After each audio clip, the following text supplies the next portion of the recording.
The Chancellor, Jeremy Hunt, doesn't have huge spending power that he'd hoped for ahead of Wednesday's budget for a dramatic cut in taxes, but he has to do something. The questions are, where will he try to find the money, and whether he'll cut national insurance or income tax? That, plus the issue of mob rule we've talked about already, is persuading some MPs that the Prime Minister is again pondering a general election this spring.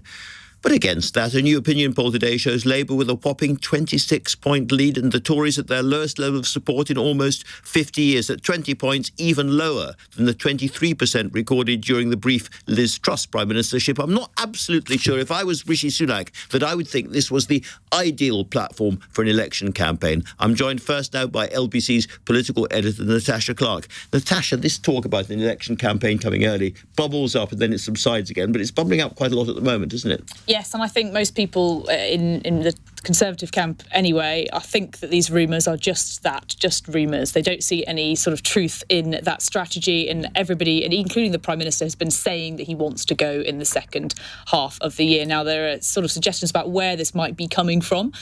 Labour obviously are preparing for a May election just in case, but could this just be a case of Labour trying to say, actually, you know, just like Gordon Brown did, you've bottled it? And I think that is the speculation amongst some Conservative MPs, that they're trying to get the Labour Party to whip up this idea that Rishi Sunak might be trying to put off an election till the end of the year because he's worried, obviously, that he won't win. And like you say, the polls at the moment are very volatile. We've had two very different polls out today. One saying that Rishi Sunak is indeed on some of his lowest level of support as Prime Minister, but another one showing a bit of a bounce in Conservative support, so very volatile. So you can never really trust these polls. There is another theory around the place today that what he might do is wait until the actual local elections, where he sees real people voting in real elections, and then try to work out whether things are as bad as the opinion poll suggests, and if they're not, possibly have an early summer election. Well, I mean, he's had a few bellwether examples in a few recent by-elections already to sort of test the waters, and they've all been pretty poor for the Conservative Party, especially in the last one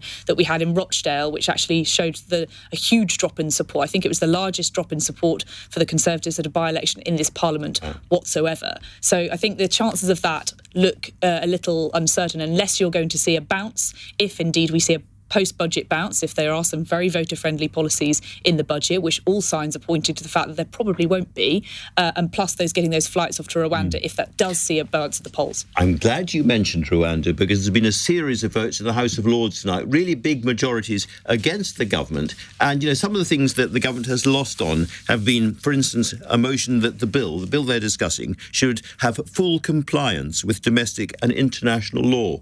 And the government voted against that. Yes, I think we've seen now 3 losses in the last hour or so in the House of Lords from the government, and they are quite big majorities, around 100, 110 people voting against the government. I think their strategy will be to wait until this ping-pong process starts by essentially sending them all back to the House of Commons and then stripping them all out again. We will obviously see later on whether they decide to accept some of these amendments, but at the moment the government is standing very firm, as they did in the House of Commons, saying, no, we're not going to amend this legislation.